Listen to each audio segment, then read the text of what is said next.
guys, today I'm back with 3 things that I've learned this week. Personal development, as I always say, is the practice of continuing to grow, continuing to learn yourself, continue to learn more about yourself so you can continue to make the changes you need to make. And ultimately, for a happier you, for a more fulfilled life, and to just keep feeling as though you're going in the right direction.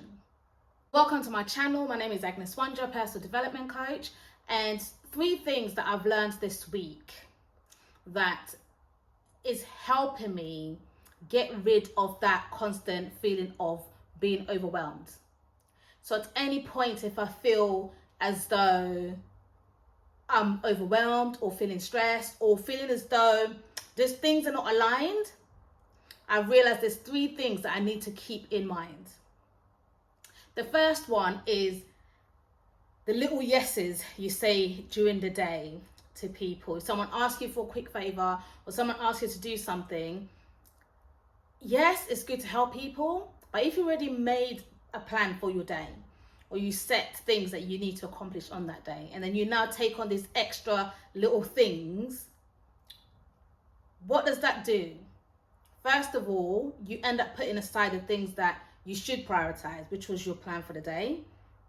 And I totally get it, because sometimes important things do come up and you have to give up what you were doing.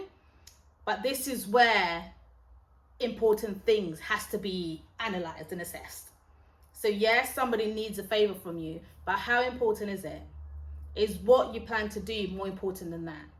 Is what you plan to do something that needs to get done? And if you take on more than what you can do, it won't get done.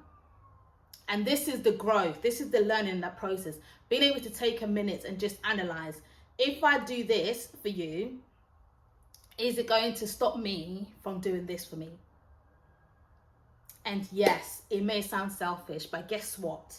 Sometimes growth comes from that place of putting yourself first, understanding your own needs. So those little yeses in between the day and just random things that you add onto a list that weren't there before can sometimes make you feel like you've got too much to do. Oh my gosh, I can't believe how much I've got to do.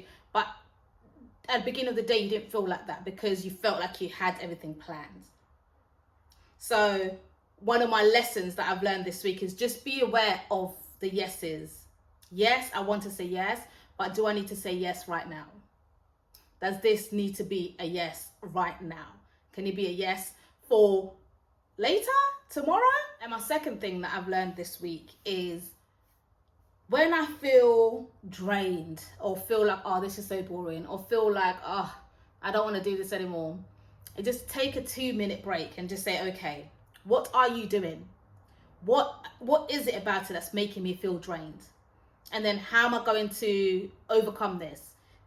Because then those questions will help me analyze or help me understand, what am I doing? Is it something important? Is it something I need to be doing right now?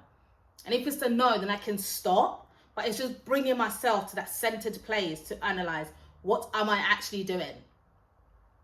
And then is it helping me? Is it actually part of a bigger plan? Or is it just something I've decided to do?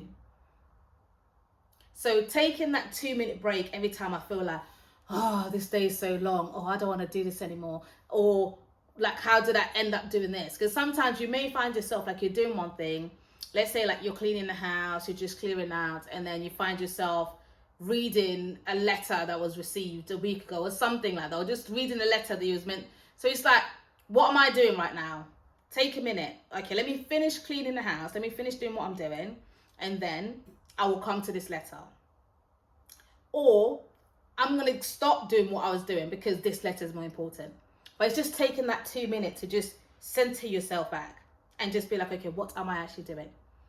Because when you start feeling drained, when you start feeling as though, oh, can't be bothered, that feeling can continue to spiral throughout the day if you don't stop it there and then. If you don't address it there and then. Why am I feeling like this? What can I do to make me feel back on track or make me feel more energized? What can I do? And then the third thing, last thing for this week, and I've learned a lot. I have to say, I feel like I'm in my era of learning, understanding, and taking action. And I don't know if this what comes with being in your 40s, but I feel like for many years I've been sort of learning the same lessons, but I've got a kind heart and I've got time for everyone. And I just, just want to be like, feel like I'm being me if I'm just being nice. And the truth is, I am being me and being nice, even if it's not perceived or received as nice by other people. But in my 40s, this is literally like, I feel like God's like, are you going to learn now? Are you learning? And I am learning. I am literally taking every moment seriously and actually learning. And my third thing is maybes.